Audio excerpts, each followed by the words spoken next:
আমাদের জীবনে দুঃখ আসে এবং তার কারণ হলো সন্দেহ। মানুষ আমাদের উপর সন্দেহ করে, আমাদের কর্ম নিয়ে, আমাদের মানসিকতা নিয়ে, আমাদের কথা নিয়ে, আমাদের চরিত্র নিয়ে। কখনো কখনো আমরা শুভ উদ্দেশ্য নিয়ে কারোর মঙ্গল কামনা করি, তার জন্য কোনো ভালো কর্ম করি, এবং সেই ব্যক্তি আমাদের বন্ধুত্ব নিয়েই, আমাদের সম্পর্ক নিয়ে, আমাদের সততা নিয়ে প্রশ্ন করতে থাকে, আমাদের সন্দেহ করে। তখন আমাদের দুঃখ হয়, কিন্তু এটা হওয়া উচিত নয়। কারণ যখনই কোনো ব্যক্তি আপনাকে সন্দেহ করছে, তাতে আপনারই মূল্য বৃদ্ধি পাচ্ছে। এবার আপনি বলবেন, এ কি করে সম্ভব হতে পারে? একটা কথা বলুন, আপনি কখনো শুনেছেন যে কয়লার শুদ্ধতার পরিমাপ করা হচ্ছে? শোনেননি, কারণ এমনটা কখনো হয়ই না। শুদ্ধতার পরখ শুধুমাত্র সোনার ক্ষেত্রে করা হয়। শুধুই তার শুদ্ধতা নিয়ে সন্দেহ প্রকাশ করা হয়। এই সোনাকে পরখ করা হয়, আর যখন এই সোনা এই পরীক্ষায় উত্তীর্ণ হয়, তখন সেই সোনা কতটা মূল্যবান সেটা সংসার জানতে পারে। সেই রকমই এই সংসার আপনাকেও পরখ করবে। যখন আপনি এই পরীক্ষায় উত্তীর্ণ হবেন, তখন আপনার মূল্য কতটা অধিক সেটা এই সংসারও জানতে পারবে। সেই জন্য যখনই কেউ আপনার উপর সন্দেহ করবে, দুঃখ পাবেন না। শুধু এই কথাটার খেয়াল রাখবেন, আপনি কি উচিত পথে চলেছেন, উচিত কর্ম করছেন। সকলের প্রতি আপনার মনে যেন সদ্ভাবনা থাকে, এবং হ্যাঁ, আপনি যেন আমার সাথে ভালোবেসে বলেন, রাধা রাধা। আশা এবং বিশ্বাস মানুষের জীবনের দুই অমূল্য স্তম্ভ। এটাই হলো ঢাল এবং এটাই হলো অস্ত্র। এটাই আমাদের রক্ষা করে এবং এটাই আমাদের জীবনের পথ প্রশস্ত করে। কিন্তু ছোট একটা সমস্যা আছে। এবার যদি আপনি বটবৃক্ষের থেকে এই আশা রাখেন যে এ আমাকে ফল দেবে, তাহলে সেই আশা ভঙ্গ হওয়াই স্বাভাবিক। আর যদি আপনি বিশ্বাস করেন যে খেজুর গাছ আপনাকে ছায়া প্রদান করবে, তাহলে সেই বিশ্বাসও অবশ্যই ভঙ্গ হবে। তাহলে কি করা উচিত? চোখ বন্ধ করে যে কাউকে বিশ্বাস করার আগে বা যে কারোর থেকে আশা রাখার আগে নির্বাচন করুন যে কার ওপর বিশ্বাস রাখতে চান, কার ওপর আশা রাখতে চান। তবে আমি তো বলবো যে বিশ্বাস করতে হলে নিজের ওপর করুন, যে এই সংসারে এমন কোনো কাজ নেই যা আপনি করতে পারেন না। আর শুধু কর্ম করতে থাকুন আর ভরসা রাখুন ঈশ্বরের ওপর, যে উনি আপনার কর্ম দেখবেন আর আপনাকে আপনার কর্মফল অবশ্যই দেবেন, আপনাকে সাফল্য দেবেন। যদি আপনার বিশ্বাস অটল হয়, নিরন্তর পরিশ্রম করেন, তাহলে ঈশ্বর কখনোই আপনার আশা ভঙ্গ হতে দেবেন না। আসুন আর আমার সাথে ভালোবেসে বলুন, রাধা রাধা। আমরা আনন্দ লাভের জন্য ভালোবাসি মা বাবাকে, ভাই বোনকে, পরিবার পরিজনকে, বন্ধুকে, প্রেমিকাকে। আমরা চাই যে সকলে যেন আপন হয়ে থাকেন, আমাদের কাছে থাকেন। কিন্তু মানুষের একটা প্রবৃত্তি আছে যে তিনি যা লাভ করে ফেলেন তার মূল্য তিনি বুঝতেই পারেন না। যদি আপনার বাড়ির কাছে একটা মিষ্টি জলের সরোবর থাকে বা সুন্দর নদী থাকে, তাহলে জলের গুরুত্বটা কি আপনি তা বুঝতেই পারবেন না। সেইখানে আপনি যদি কোনো একটা মরুভূমিতে যান, আপনি অনুভব করতে পারবেন যে এক একটা ফোঁটা জলের কি গুরুত্ব, তার মূল্য কি। সুখের মুহূর্তে যদি আপনজনদের মনে রাখেন, তবে দুঃখের মুহূর্ত নিজে থেকেই দূরে সরে যাবে। ভালোবাসা এবং তার সাথে স্মরণ করা, এটাই তো হলো জীবনের এবং ভালোবাসার আসল মূল্য। আসুন আর আমার সাথে ভালোবেসে বলুন, রাধা রাধা। আমাদের হাতটা দেখুন, এই হাতে 5টা আঙুল আছে যা ভিন্ন ভিন্ন ধরনের, একরকম কেন নয়? কারণ হলো প্রত্যেকের নিজের নিজের গুরুত্ব আছে, নিজের নিজের মাহাত্ম্য আছে। এরা ভিন্ন, তাই একত্রিত হয়ে মুষ্টিবদ্ধ করা সম্ভব, যার দ্বারা আমরা আত্মরক্ষাও করতে পারি, আবার আক্রমণও করতে পারি। যদি 5টি আঙুল সমান হতো, তাহলে মুষ্টিবদ্ধ হতে পারত না, নিজেদের মধ্যে বিভ্রান্তির সৃষ্টি করত। এবার এরকমই কিছু আমাদের সংসারেও হয়। আমাদের দেশ যেখানে একটি ভূমির ওপর ভিন্ন ভিন্ন ধর্মের মানুষ বাস করেন, ভিন্ন ভিন্ন জাতি, ভিন্ন ধর্ম, ভিন্ন ভাষা। কিন্তু যদি আমরা এটা ভাবি যে কিভাবে এই দেশকে কল্যাণের পথে নিয়ে যাওয়া যায়, কিভাবে এর বিকাশ করা সম্ভব, তাহলে আমাদের একত্রিত হওয়া শিখতে হবে। যেইভাবে 5টা আঙুল একত্রিত হয়, মুষ্টিবদ্ধ হয়, সেইভাবেই আপনার যে ভাষাই হোক, যে ধর্মই হোক, যে জাতি হোক না কেন, ঠিক আছে, আবশ্যক হলো আপনার নিজের কর্মভূমির সাথে, আপনার ধরিত্রীর সাথে যুক্ত থাকা, সাথে থাকা। তবেই দেশের উন্নয়ন সম্ভব, তবেই এই দেশ স্বতন্ত্র থাকবে, সফল হবে, আর এই মন প্রসন্ন হয়ে বলবে রাধা রাধা। খেলা খেলতে কে না ভালোবাসেন?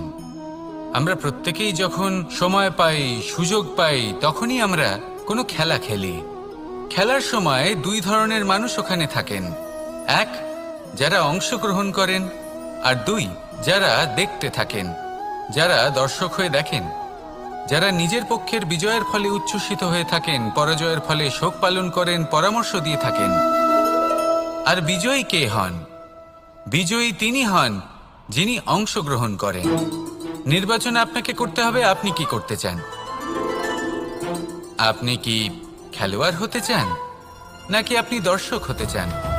যদি আপনি বিজয়ের আনন্দ লাভ করতে চান, সেই রোমাঞ্চ অনুভব করতে চান, তাহলে খেলতে হবে, ময়দানে আপনাকে নামতেই হবে। পরাজয়ের সম্ভাবনার ভয়ের সাথে আপনাকে লড়াই করতেই হবে, বিপক্ষের আহ্বানকে স্বীকার করতেই হবে, খেলোয়াড় হয়ে উঠতে হবে। তবেই এই বিজয়ের সম্ভাবনা থাকবে।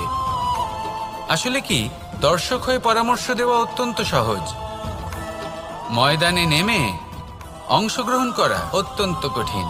আর এখানে যেটা সহজ, তা আপনাকে বিজয়ের পথে কখনোই নিয়ে যাবে না। আসুন আমার সাথে ভালোবেসে বলুন রাধা রাধা। এই সংসারে এমন কখনোই হবে না যে আপনি কিছু একটা করলেন কিন্তু তার মূল্য আপনাকে দিতেই হলো না। যে কোনো কাজের জন্য, যে কোনো কর্মের জন্য আপনাকে মূল্য দিতেই হবে। প্রকৃতিও আমাদের এটাই শেখায়। আকাশে দেখুন সূর্যকে, প্রত্যেকদিন আমাদের প্রকাশ প্রদান করেন। এনাকে সূর্যনারায়ণ বলা হয়। ইনি কি মূল্য প্রদান করেন? নিজে জ্বলতে থাকেন।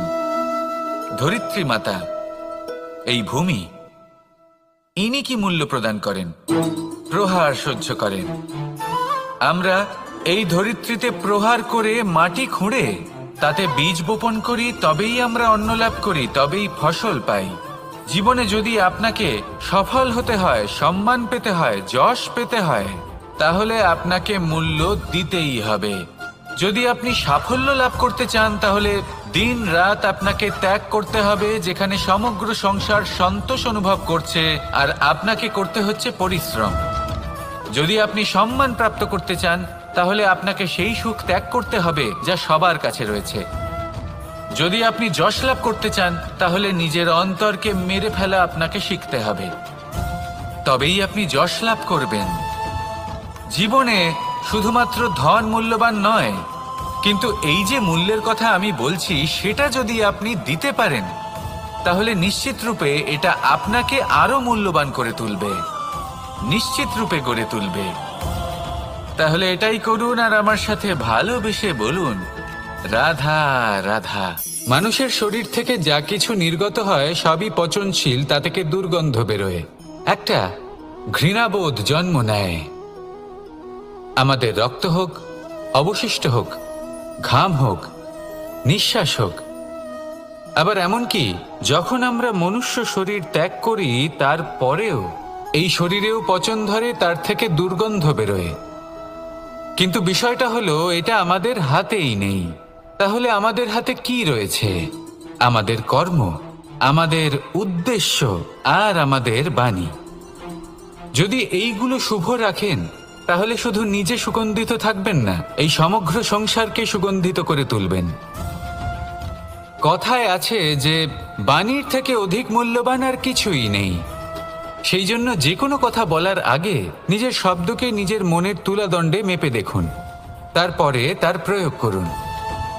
কখনো কখনো এমনও হতে পারে যে আপনার কথা কারোর জীবনে আশীর্বাদ হয়ে দাঁড়ালো, যার দ্বারা হয়তো সে শক্তি এবং প্রসন্নতা লাভ করলো। আবার এমনও হতে পারে যে আপনার কথা হয়তো কারোর মনে এমন আঘাত দিল, সে সেই আঘাত কোনোদিনও ভুলতে পারল না। আসুন আমার সাথে ভালোবেসে বলুন, রাধা রাধা। যদি আমি স্থির করি, যদি নিশ্চিত করি একটা মূর্তি গড়ে তুলব, আর কিছুক্ষণ সেই কাজটা করে আবার কিছুক্ষণ পরে বন্ধ করে দিই, আবার কিছুক্ষণের জন্য কাজটা করে আবার সেই কাজ বন্ধ করে দিই, আবার কিছুক্ষণের জন্য কাজটা করে বলি ক্লান্ত লাগছে, কিছুক্ষণের জন্য বিশ্রাম নিয়ে নিই, যদি এইভাবে আমি কাজটা করি, তাহলে কি এই কাজ উচিত সময় এবং উচিতভাবে সম্পন্ন হবে? কখনোই নয়। শুধু তাই নয়, যে কোনো কাজ যদি পূর্ণ করতে হয়, উচিতভাবে করতে হয়, উচিত সময়ের মধ্যে করতে হয়, তাহলে প্রয়োজন সততার এবং অখণ্ড প্রচেষ্টার। সততা ছাড়া আপনি যে কাজই করুন না কেন, উচিত সময় তা সম্পূর্ণ হবে না, আর মনোবাঞ্ছিত ফল আপনি কখনোই পাবেন না। তাই যে কাজই আরম্ভ করুন না কেন, সততার সাথে এবং অখণ্ড প্রচেষ্টার সাথে করুন। তখনই কর্ম এবং তখনই এই জীবন সফল হবে, এবং এই মন প্রসন্ন হয়ে বলবে, রাধা রাধা। কেউ আমাকে মাখন চোর বলেন, কেউ বা আমাকে মুরলী মনোহর বলেন, কেউ আমাকে যুদ্ধ বিমুখ বলেন, কেউ বা আমাকে সুদর্শনধারী বলেন, কিন্তু আমি আসলে কে? আসুন, আজ আমি আপনাকে আমার আসল পরিচয় জানাবো। বাড়িতে সুস্বাদু মাখন থাকা সত্ত্বেও গোপীদের কাছে সুমধুর ভালোবাসাপূর্ণ বকুনি খাওয়া যে ভালোবাসে, সেই হলো কৃষ্ণ। আঙুলে সুদর্শন চক্র থাকা সত্ত্বেও যে রথের লাগাম ধরে থাকবে সেই সিদ্ধান্ত নিয়েছে, সেই হলো কৃষ্ণ। দ্বারকার মতো অনন্য রাজমহল থাকা সত্ত্বেও সুদামার মতো সখা যার অত্যন্ত প্রিয়, সেই হলো কৃষ্ণ। যদি আপনার মনে প্রেম থাকে, আপনি প্রেম বিতরণ করেন, সবাইকে ভালোবাসেন, এবং ভালোবাসা রক্ষার খাতিরে শস্ত্র হাতে নিতেও আপনি সক্ষম থাকেন, তাহলে আপনি হলেন কৃষ্ণ। আসুন আমার সাথে ভালোবেসে বলুন, রাধা রাধা। ব্যায়াম, এই শব্দ আমরা সকলে শুনেছি, আর এটা সারা জীবন আমাদের সাথেই থাকে কোনো না কোনো রূপে। যখন আমরা জন্মগ্রহণ করি, চলতে শিখি, প্রথমে আমরা হামাগুড়ি দিয়ে চলি, পরে চলতে চেষ্টা করি কিন্তু পড়ে যাই। তখন আমাদের বাড়ির গুরুজনেরা আমাদের আটকান না, ওনারা মনে করেন এইভাবেই আমাদের সন্তান চলতে শিখবে, এইভাবেই তার পা আরো মজবুত হবে, যা অত্যন্ত গুরুত্বপূর্ণ। এইবার জীবনকালে যতই আমরা এগোতে থাকি, এই ব্যায়াম বিভিন্ন রূপে আমাদের সাথেই থাকে। কিন্তু আপনি কি জানেন যে এই ব্যায়ামের তাৎপর্য আসলে কি? আপনি কি জানেন এই ব্যায়ামের মর্ম আসলে কি? যখনই আমরা এই ব্যায়াম করি, আমাদের শরীরের মাংসপেশি ক্ষয় হয়। প্রথমে তা ক্ষয় হয়, তারপর আবার তা নির্মিত হয়। আরো শ্রেষ্ঠ, আরো শক্তিশালী মাংসপেশি আমরা লাভ করি। অর্থাৎ এই ব্যায়াম হলো সৃজনের বিজ্ঞান। এই ব্যায়াম আমাদের জন্য অত্যন্ত আবশ্যক। সেই জন্য জীবনে যখনই কোনো কিছু নষ্ট হয়ে যায়, চলে যায়, তখন হতাশ হয়ে পড়বেন না, তাকে পুনর্নির্মাণ করার চেষ্টা করবেন। আর এই শিক্ষা আমরা লাভ করি পাখিদের থেকে। যখনই বর্ষা হয়, ঝড় আসে, যখন পাখির বাসা ভেঙে চুরমার হয়ে যায়, তারা হার মেনে নেয় না। সে আবার অল্প অল্প করে সব খুঁজে একত্রিত করে আবার নিজের বাসা বানিয়ে তোলে, পুনরায় এক জীবনকে জন্ম দেয়, এক নতুন পরিবারকে জন্ম দেয়। তাই মনে রাখবেন, জীবনে এইভাবেই যদি আপনি নির্মাণ করতে চান, সৃজন করতে চান, তাহলে সেই নির্মাণের জন্য ভাঙনের অভিজ্ঞতা থাকা অত্যন্ত আবশ্যক। ভগ্ন বস্তুকেও সম্মান করা অত্যন্ত আবশ্যক। এই আচরণ মনে নিয়ে আসুন, মন প্রসন্ন হয়ে বলবে, রাধা রাধা। যখন আমরা কোনো বনে প্রবেশ করি, তখন এই সবুজ ঘাস দেখে, এই কোমল ঘাস দেখে আমাদের মন প্রফুল্ল হয়ে ওঠে। ভিন্ন ভিন্ন প্রজাতির ফুল, ভিন্ন ভিন্ন রঙের ফুল দেখে এই মন আনন্দে ভরে ওঠে। এখানে শিশুরা আনন্দ লাভ করে, বড়রা ভোজন গ্রহণ করেন, কথাবার্তা বলেন, হাঁটাহাঁটি করে বেড়ান। এবার ভেবে দেখুন, যখন এই উপবনের নির্মাণ হয়েছিল সেই সময় যদি এই মাটিকে সঠিকভাবে খনন না করা হতো, যদি তাতে সঠিকভাবে বীজ রোপণ না করা হতো, যদি কোনো সংঘর্ষ না হতো, পরিশ্রম না করা হতো, যদি চলতে চলতে পায়ে কাঁটা না বিঁধে যেত, তাহলে এই সুন্দর বন দেখে আমরা কি এই আনন্দ লাভ করতে পারতাম? কখনোই নয়। ধরুন কোনো নদীর তটে সুন্দর একটি বন আছে, সেই বনের আনন্দ লাভ করতে গেলে আপনাকে সেই নদী পার করতেই হবে। যদি সুখের নদীর কাছে পৌঁছতে চান, তাহলে তটে যে কাঁটা রয়েছে সেগুলোর সাথে সংঘর্ষ করতেই হবে। এই সংসারে যদি আপনি সুখ লাভ করতে চান, তাহলে সুখ লাভের এই যাত্রা শুরু করতে হবে সংঘর্ষ দ্বারা। তাহলে সংঘর্ষকে স্বাগত জানান, এর পেছনেই সুখ রয়েছে যা আপনার জন্য অপেক্ষা করছে। এবার হাসুন আর আমার সাথে ভালোবেসে বলুন, রাধা রাধা। এই সংসারের সব থেকে কঠোর ধাতুর মধ্যে একটি হলো লোহা। লোহা দিয়ে আমরা অনেক অস্ত্র শস্ত্র লাভ করি, অনেক বস্তুও লাভ করি। এবার এই লোহাকে কাটার জন্য, একে কোনো আকার দেওয়ার জন্য কি প্রয়োগ করতে হয়? লোহা। এবার এই কথাটা আমরা সকলেই জানি যে লোহার দ্বারাই লোহাকে কাটতে হয়। এবার এই কথা আমি আপনাকে কেন বলছি? এরপরে খুব বড় একটা প্রশ্ন আসে যা খুব বড় শিক্ষা দিয়ে যায়। এটা কেন হয় যে আমরা একটা লোহা দিয়ে একটা লোহাতে আঘাত করছি, কিন্তু যে লোহা দ্বারা আঘাত করছি তার আকার বদলাচ্ছে না, যার উপর প্রহার করছি তার আকার বদলাচ্ছে? এতে পার্থক্যটা কোথায়? পার্থক্য হলো তাপমাত্রার। দেখুন, যে লোহাকে আমরা কাটতে চাই তার তাপমাত্রা বাড়াতে হয়, তাকে গরম করতে হয়। আর যে লোহা দ্বারা আমরা আঘাত করতে চলেছি সেই লোহা আমাদের ঠান্ডা রাখতে হয়। অর্থাৎ ঠান্ডা লোহা গরম লোহাকে কেটে দেয়।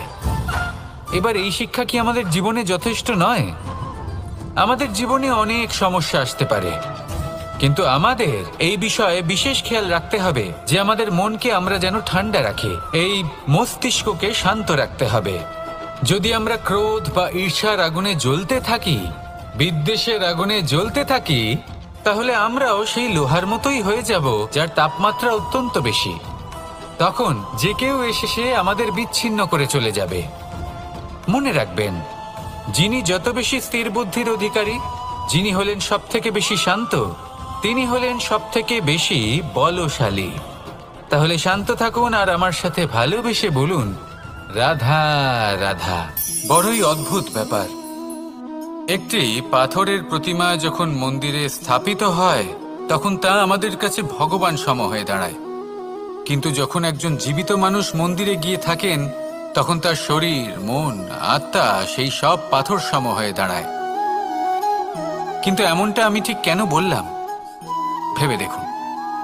মানুষ এটা চান যে কোনো পরিস্থিতি, যে কোনো স্থানেই তার বিজয় হোক, কিন্তু এখানে এসে সে পরাজিত হয়। এরকম ঠিক কেন হয়? সমস্ত খেলা হলো ভাবনা চিন্তার, বিচারধারার, দৃষ্টিভঙ্গির, উত্তরদায়িত্বের খেলা।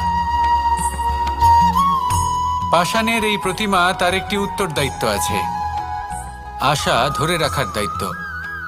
সেই আশা জানিয়ে মানুষ মন্দিরে আসেন। তেমনি মানুষের একটি উত্তরদায়িত্ব আছে যেটা সে ভুলে যায়। আর সেই উত্তরদায়িত্ব হলো এটা, যে মন্দিরে যে ভগবানকে সে প্রসন্ন করতে যাচ্ছে, তাকে সে তখনই খুঁজে পাবে যখন পূর্ণরূপে সে সমর্পিত থাকবে। যদি মনে সমর্পণের ভাব না থাকে, তাহলে ভগবান কখনো প্রসন্ন হবেন না। নিজের উত্তরদায়িত্ব বোঝার বদলে মানুষ শুধু একটা অনুষ্ঠান পালন করেন। যেমন ফুলের একটা মালা অর্পণ করেন, আর সেই কারণেই তিনি পরাজিত হন। আপনি ফুলের মালা অর্পণ করুন, প্রসাদ অর্পণ করুন, কিন্তু মনের মধ্যে পূর্ণ সমর্পণের ভাব থাকা প্রয়োজনীয়। তবেই আপনি মন্দিরে গিয়েও প্রাণবন্ত হয়ে থাকতে পারবেন, তবেই ঈশ্বরকে প্রসন্ন করতে পারবেন। আসুন আমার সাথে ভালোবেসে বলুন, রাধা রাধা। সময় এবং ধন, একটা যা প্রকৃতি আমাদের দান করেন, আর একটা যা আমরা নিজেরা অর্জন করি। কিন্তু যখন হারিয়ে ফেলার প্রসঙ্গ আসে তখন আমরা এই দুই একসাথে হারিয়ে ফেলি। এই সময় যদি আপনি গুনতে থাকেন তাহলে তা এমনিও নষ্ট হয়ে যাবে, কারণ সময় গণনা করতে আপনি যে সময় ব্যতীত করেন তা তো এমনিই নষ্ট হয়ে যায়। এই সময়কে যদি আপনি একত্রিত করার চেষ্টা করেন তাহলে তা সম্ভব হবে না।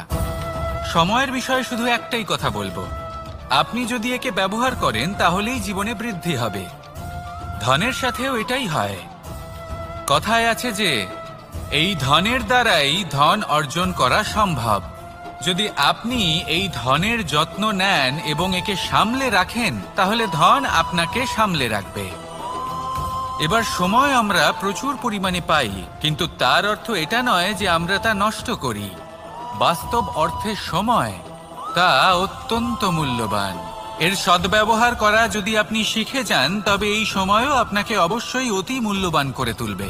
আসুন আর আমার সাথে ভালোবেসে বলুন, রাধা রাধা।